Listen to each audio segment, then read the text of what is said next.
लो लागी, राम नाम लो लागी अब मोरे, राम नाम लो लागी, राम नाम लो लागी, राम नाम लो लागी,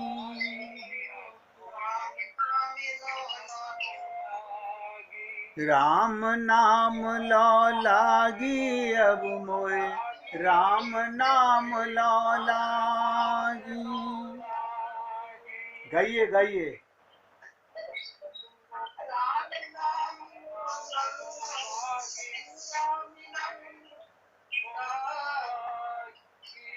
राम नाम लो लागी अब मोहे, राम नाम लो लागी।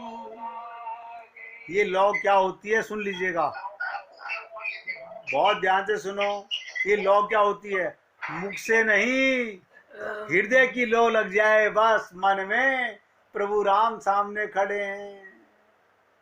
अब परिवार वाले कह रहे हैं मेरी तरफ देखो, हाँ देख तो रहे हैं। मन भगवान का दर्शन कर रहा है, आंखें बेटे और पापा को और पति को देख रही है, शरीर शरीर को देख रहा है, आत्मा परमात्मा को देख रही है। ये भी खुश और वो भी खुश। ये कैसे होगा? मैं आपसे इसीलिए निवेदन करता हूं, जो छल कपट आप हम लोग कर रहे हैं उससे कुछ नहीं होने वाला।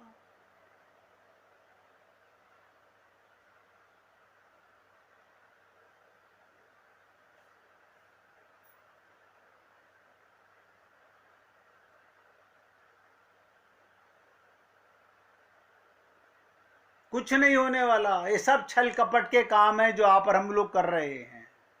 असली प्रेम, शरीर से संसार को प्रेम करो, भगवान को नहीं चाहिए आपका ये मिट्टी का शरीर। भगवान तो कहते हैं मेरा मुझको अर्पण, आत्मा परमात्मा को दे दो, मन भगवान को दे दो। अब देखो सच्चा धर्मात्मा कैसे पहचाना जाए। एक राजा के 4 बेटे थे, एक राजा के 4 बेटे थे। एक दिन राजा ने उन्हें बुलाकर कहा, जाओ किसी धर्मात्मा को खोज कर लाओ, जाओ किसी धर्मात्मा को खोज कर लाओ, और जो सबसे बड़ा धर्मात्मा को खोज कर लाएगा उसी को गद्दी पर बैठाऊंगा। ध्यान से सुनिएगा, क्या कहा राजा ने? 4 बेटे थे, जो सबसे बड़े धर्मात्मा को खोज कर लाएगा उसे राजगद्दी पर बैठाऊंगा।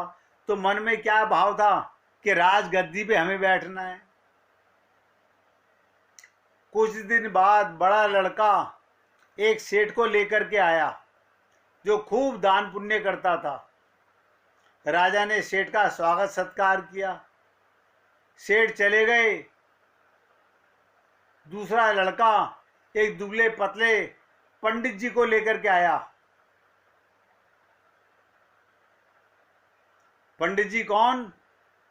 वो मंदिर में घंटी बजाते थे, बोलते थे हम चारों धाम की पैदल यात्रा कर चुके हैं। तो राजा ने उन्हें दक्षिणा देकर के विदा कर दिया, क्योंकि पंडित क्या चाहे, दक्षिणा।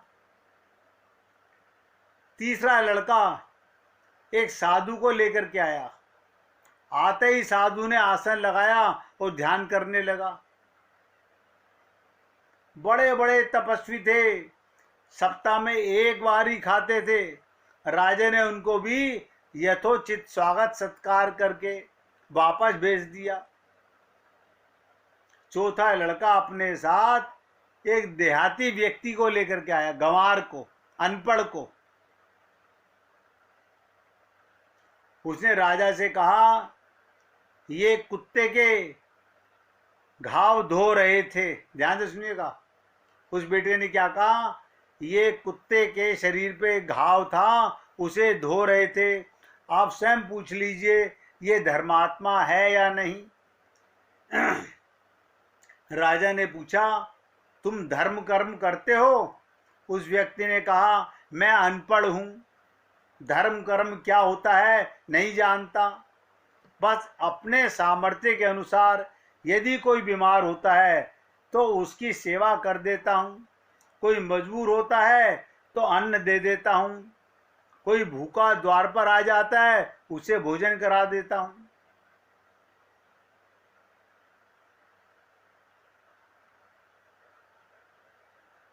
राजा ने इस चौथे व्यक्ति को भी अच्छे अच्छे उपहार देकर विदा कर दिया और राजा ने अपने पहले तीनों लड़कों को गद्दी पर नहीं बैठाया, चौथे लड़के को अपना उत्तराधिकारी नियुक्त किया। अब आप सोचिएगा, आप और हम लोग धर्मात्मा किसे मानते हैं?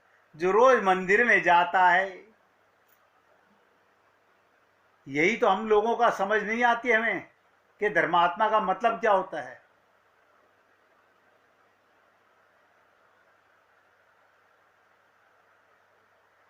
अभी अंतरात्मा का तो पता ही नहीं है।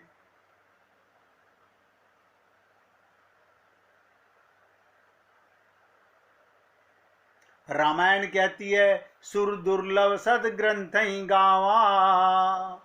जब देवता लोग मानव देह चाहते हैं तब मानव यदि स्वर्ग को जनता बनना चाहे तो कितने भोलेपन की बातें हैं। देखो कमाल है। रामायण कह रही है, सुर दुर्लभ सद ग्रंथ ही गावा, कि ये जो शरीर मिला हुआ है ये देवताओं को भी नहीं मिलता, और हम लोग देवताओं का शरीर, देवताओं की जनता बनना चाहते हैं। कैसे भोले लोग हैं हम। आप कहोगे बात तो ठीक है, किंतु आश्चर्य होता है, स्वर्ग के लोग मानव देह क्यों चाहते हैं? वहां तो उच्च कोटि का सुख है। मानव के मृत्यु लोक के सुख तो उनके सामने नगण्य 0/100 हैं। किंतु यदि आप इस रहस्य को समझ लें तो आश्चर्य नहीं होगा। स्वर्ग केवल भोग योनि ही है, वहां केवल भोग भोग है, वहां केवल कर्म को भोग वाया जाता है। जैसे आपने पुण्य किए हैं वो भोग कर वापस कुत्ते बिल्ली गधे की योनियों में डाल दिया जाता है। आप आगे कुछ नहीं कर सकते, किंतु मानव देह में भोग भोगने के साथ साथ उन्नति करके अपने कर्म बंधनों से छुटकारा पाने का सौभाग्य प्राप्त होता है। मानव यानी मनुष्य साधना के द्वारा सदा के लिए माया से उत्तीर्ण होकर आनंद में हो सकता है। अभी तो आप भूले नहीं होंगे, कल ही सुन के चुके हो कि गुरुजी ने राजा को कौन सी साधना कराई थी। अगर कल की लीला याद हो कि 3 महीने कौन सी साधना थी, उसके बाद 3 महीने कौन सी साधना थी, उसके बाद 3 महीने कौन सी साधना थी, 9 महीने के बाद राजा होश में आया था। और आप और हम लोग मां के गर्भ में 9 महीने नरक भोगते रहे, लेकिन बाहर आकर फिर माया में फंस गए।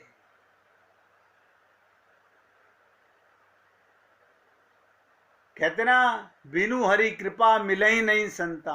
संत महात्मा बिना भगवान की कृपा के नहीं मिलते, और हम उनसे भी संसार मांगना चाहते हैं।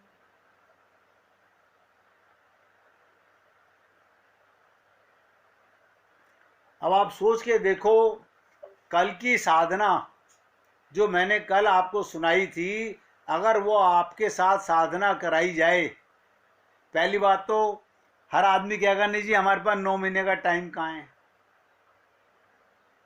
क्यों? हर आदमी कहेगा मेरे पास 9 महीने का टाइम नहीं है। क्यों नहीं है?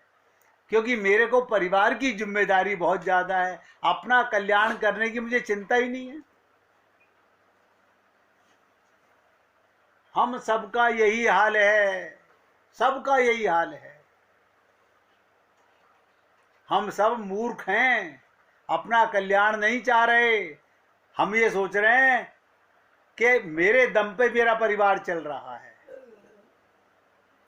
अभी आपकी आंख बंद हो जाएगी, देखेंगे कौन सा परिवार सड़क पे आ जाएगा।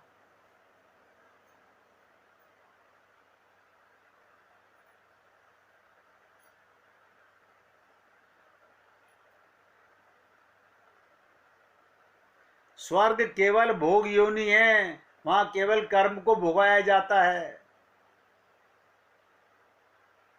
मानव देह में भोग भोगने के साथ साथ उन्नति करने का, कर्म बंधनों से छुटकारा पाने का भी सौभाग्य प्राप्त होता है। मानव की साधना द्वारा सदा के लिए माया से उत्तीर्ण होकर आनंद में बन सकता है। अगर आपको आनंद में बनना है, संसार बंधन से मुक्त होना है, 84 लाख योनियों से निकलना है, माया महाठगनी से बचना है, तो समय तो लगाना पड़ेगा भैया। अब समय आप परिवार पे लगाइए या अपने कल्याण पर लगाइए। मानव साधना के द्वारा, किंतु स्वर्ग कर्म योनि ना होने के कारण इससे वंचित है। अतः स्वर्ग संबंधी कामना की भावना से प्रयत्न करना घोर ना समझिए, हम मूर्ख लोग हैं। इसलिए कहा गया, सुर दुर्लभ सद ग्रंथ ही गावा, ये देह बड़ा कठिन मिलना है। और हम लोग ऐसा गा के बड़े खुश हो लेते हैं, ये चोला बड़ा अनमोल मिलता है मुश्किल से। और जो हमें मिला हुआ है हम उसे मिटाने में लगे हुए हैं, टाइम पास कर रहे हैं, किसी तरह से हमारा समय खत्म हो जाए, हम जल्दी से मर के कुत्ते बिल्ली गधे बन जाएं। देखो हाल हम लोगों का।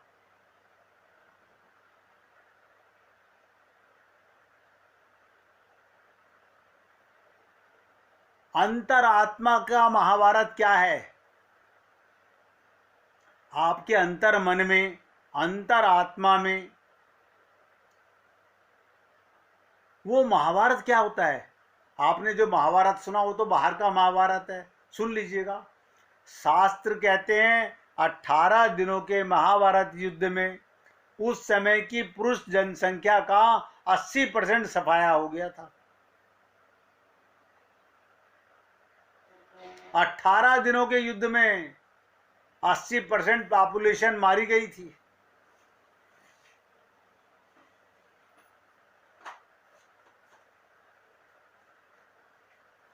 युद्ध के अंत में संजय कुरुक्षेत्र के उस स्थान पर गए, संजय कुरुक्षेत्र के उस स्थान पर गए जहां सबसे महानतम युद्ध हुआ था। उसने इधर उधर देखा और सोचने लगा, क्या वास्तव में यहीं पर युद्ध हुआ था? यदि युद्ध हुआ था तो जहां वो खड़ा है उसके नीचे की जमीन रक्त से सरोवर होनी चाहिए। क्या वो आज उसी जगह पर खड़ा है जहां महान पांडव और कृष्ण खड़े थे? जिस किसी भक्त को भजन सुनाना हो अपना भजन निकाल के रखिएगा भैया, और अब ध्यान से सुनिएगा। संजय जहां खड़े होते महाभारत की युद्ध भूमि में, सोच रहे हैं जहां महान पांडव खड़े थे, जहां भगवान श्री कृष्ण खड़े थे, क्या ये वही स्थान है? तभी एक वृद्ध व्यक्ति ने नर्म और शांत स्वर में कहा, एक बूढ़ा आदमी क्या बोला, संजय आप उस बारे में सच्चाई कभी नहीं जान पाओगे। संजय ने धूल के बड़े से गुब्बारे के बीच में से दिखाई देने वाले भगवा वस्त्र पहने एक वृद्ध व्यक्ति को देखने के लिए उसकी ओर सिर घुमाया। क्या बोला वो महात्मा? मुझे पता है आप कुरुक्षेत्र युद्ध के बारे में पता लगाने के लिए यहाँ, लेकिन आप उस युद्ध के बारे में तब तक नहीं जान सकते जब तक आप ये नहीं जानते कि असली युद्ध है क्या। बहुत ध्यान से सुनिएगा, अंतरात्मा का युद्ध क्या है। बूढ़े आदमी ने रहस्यमय ढंग से कहा, तुम महाभारत का क्या अर्थ जानते हो? बताइए। वो संजय जो डिक्टेशन दे रहा था, आंखों से देख रहा था, मुख से बोल रहा था, जिसको दिव्य दृष्टि मिली हुई थी, धृतराष्ट्र को सुना रहा था, उससे पूछ रहे हैं वो महात्मा, तुम महाभारत का क्या अर्थ जानते हो? महाभारत एक महाकाव्य है, एक गाथा है, एक वास्तविकता भी है, लेकिन निश्चित रूप से एक दर्शन भी है। उससे हमें क्या शिक्षा लेनी चाहिए? हर लीला में कोई दर्शन है, हर कथा में कोई दर्शन है। वो बूढ़ा व्यक्ति संजय को की ओर देखकर अधिक सवालों के चक्कर में फंसा मुस्कुरा रहा था। क्या आप मुझे बता सकते हैं कि दर्शन क्या है? संजय ने पूछा, वो दर्शन क्या होता है? बूढ़ा व्यक्ति बोला, संत अवश्य। बूढ़े आदमी ने कहा, कहना शुरू किया,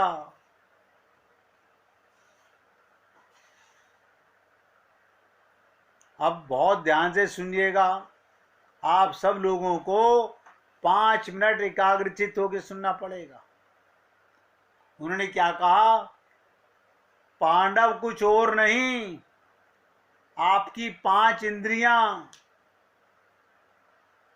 दृष्टि, गंध, स्वाद, स्पर्श और श्रवण। और क्या आप जानते हो कौरव क्या हैं? संजय ने अपनी आंखें खोल के देखी। ये 5 ज्ञानेंद्रियां पांडव हैं। और उसने कहा, कौरव क्या हैं? संजय ने कहा, ना ना मुझे नहीं पता।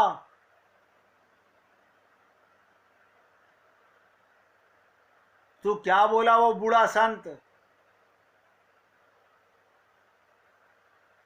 कौरव ऐसे 100 तरह के विकार हैं जो आपकी इंद्रियों पर प्रतिदिन हमला करते रहते हैं। कौरव कौन? जो पांडवों से लड़ रहे हैं और जो आपकी इंद्रियों पर प्रतिदिन हमला करते हैं, लेकिन आप उनसे लड़ सकते हो और जीत भी सकते हो। पर क्या आप जानते हो कैसे? अब संजय सोचने लगा, अरे मैंने तो अब तक खाली टीवी देखा और मुख से बोल दिया। जैसे आप और हम लोग न राम को जानते हैं, न रावण को जानते हैं, न दशरथ को जानते हैं, न सीता को जानते हैं। जो मम्मी पापा रामलीला में ले जाके दिखा लाए या जो टीवी पे देख लिया, वो हम जानते हैं बस। अब आपको क्या पता राम कौन है? आपको क्या पता रावण कौन है? आपने तो रामलीला में देखा कि रावण एक शत्रु है जिसका राम वध कर रहे हैं। अब आपको कैसे समझाया में आएगा कि कौरव कौन और पांडव कौन? संजय ने फिर से मना करके सर हिला दिया। उसने कहा, आप उनसे लड़ सकते हो कौरवों से और जीत भी सकते हो। हर व्यक्ति कौरव सेना से लड़ सकता है, बुराइयों से लड़ सकता है, पापियों से लड़ सकता है। संजय ने फिर से ना सर हिला दिया। तो क्या कहा? जब कृष्ण आपके रथ की सवारी करते हैं। ये कहकर वो वृद्ध व्यक्ति बड़े प्यार से मुस्कुराया और संजय अंतर्दृष्टि खुलने पर जो नवीन रत्न प्राप्त हुआ उस पर विचार करने लगा। उसने कहा, जब आपके रथ की सवारी, जब आप भगवान श्री कृष्ण का ध्यान करते हो, हम ध्यान करते कहाँ, हम तो पूजा करते हैं। सब नोट करें इस बात को, हम पूजा करते हैं, हम ध्यान नहीं करते।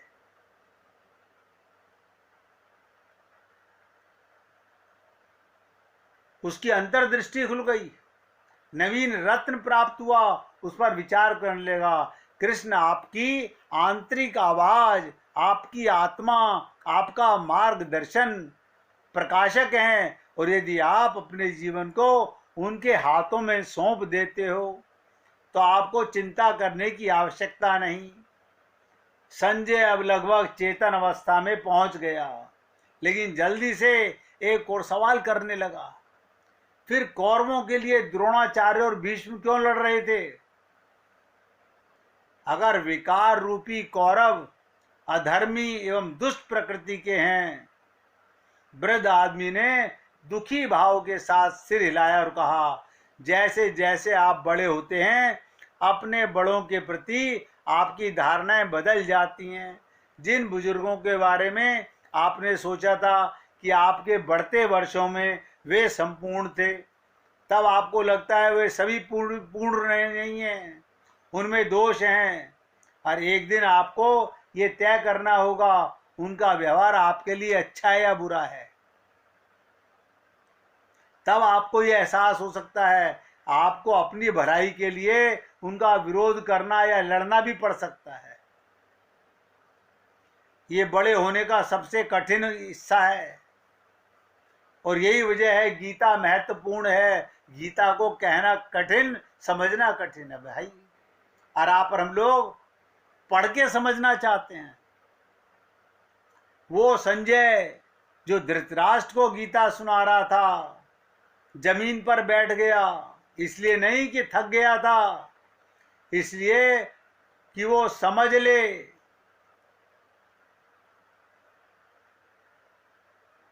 समझ लेकर यहां आया था। वो एक एक करके धराशायी हो रहा था, लेकिन फिर भी उसने लगभग फुसफुसाते हुए एक प्रश्न किया। बोला, गुरुदेव, इस कर्ण के बारे में आपको क्या कहना है?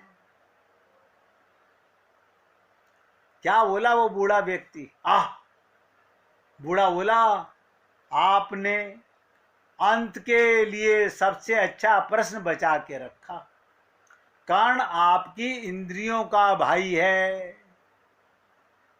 पांडवों का भाई कौन था? कर्ण था। तो बोला, कर्ण आपकी इंद्रियों का भाई है, वो आपकी इच्छा है, वह आपका ही एक हिस्सा है, लेकिन वो अपने प्रति अन्याय महसूस करता है और आपके विरोधी विकारों के साथ, दुश्मनों के साथ खड़ा हो जाता है। हर समय विकारों के, विचारों के साथ खड़ा रहता है। ना कोई कारण है और बहाना बनाता रहता है। क्या आपकी इच्छा आपको विकारों के वशीभूत होकर उनमें बह जाने या अपनाने के लिए प्रेरित करती है कि नहीं करती है? संजय ने स्वीकारोक्ति में सर हिलाया और भूमि की तरफ सर करके सारे विचार श्रृंखलाओं को क्रमबद्ध मस्तिष्क में जोड़ लिया। तो आप सोचिएगा, कर्ण कौन था? ये मन था आपका। भगवान ने कहा, मन ही बंधन, मन ही मोक्ष का कारण है। हमने परिवार के साथ मन लगाना चाहा, कर्ण ने कौरवों का साथ दिया। मन ने अपनी इच्छाओं का, विकारों का साथ दिया, रिश्तेदारों का साथ दिया, ना गुरु का साथ दिया, ना भगवान का साथ दिया। अब संजय ने अपने सिर को ऊपर उठाया। वृद्ध व्यक्ति कई धूल के गुब्बारे के मध्य विलीन हो चुका, लेकिन जाने से पहले वो जीवन की वो दिशा दर्शन दे गया जिसे आत्मसात करने के अतिरिक्त अब कोई अन्य मार्ग नहीं। इसलिए मैं भी आपको आज के आखिरी शब्द बोल रहा हूं, मन ही बंधन और मन ही मोक्ष का कारण है। ये कण है, आपकी इंद्रियों का भाई है, ज्ञान इंद्रियों का, लेकिन ये आपकी कामनाओं के साथ, इच्छाओं के साथ, कुकर्मों के साथ लग गया है, इसलिए आपका विरोध करता है। अब आपके पास है, आप मन को अपने गुरु और भगवान के कहने पर लगाओ या संसार में लगाओ। आज सत्संग को यहां विराम दे रहा हूं। कोई है भजन सुनाने वाला भैया? गुड्डी जी सुना रही हैं, गुड्डी जी से सुनिएगा।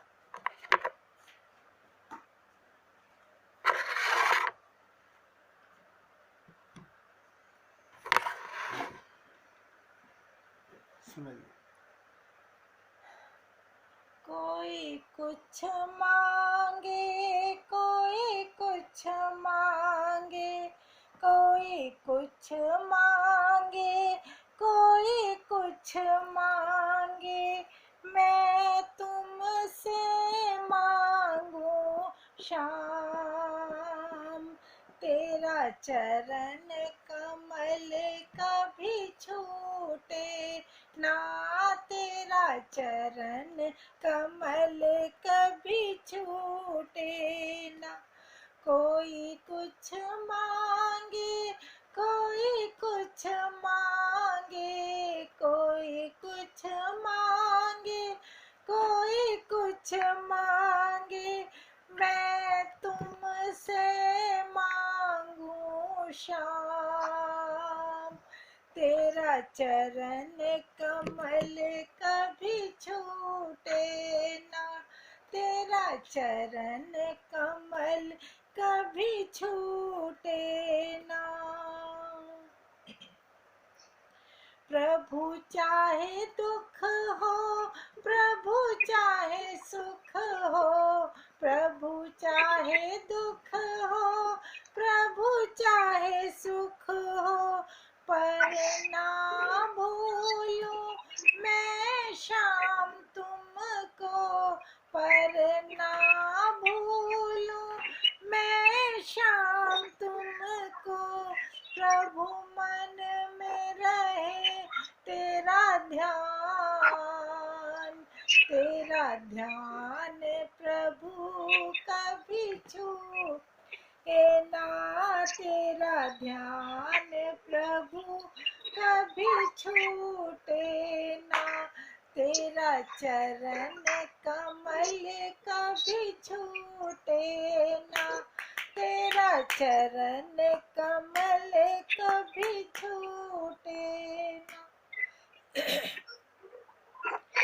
चाहे जग कहे मुझको बावरिया, चाहे जग कहे मुझको बावरिया, मेरे नैनों में रहना सावरिया, मेरे नैनों में रहना सावरिया, प्रभु मुख में रहे तेरा नाम, तेरा नाम प्रभु कभी छूटे ना, तेरा नाम प्रभु कभी छूटे ना।